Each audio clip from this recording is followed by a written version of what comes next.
Hello guys, magandang umaga Canada. Ayan, welcome to my vlogs, moms and daughter vlogger. Ayan, ipapamahagi ko ngayon kung anong itsura ng mga bahay ng mga senior dito na hindi na sila pwedeng magtrabaho. Ganito guys ang kanilang bahay guys. So, walang second floor. Ano lang siya, sa first lang sila guys. Ganyan.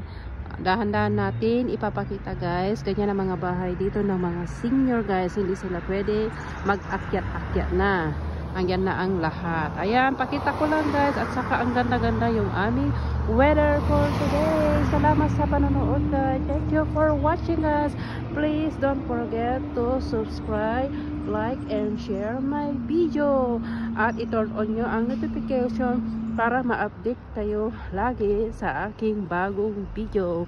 Salamat guys at mag-ingat po tayong lahat. Bye bye for now.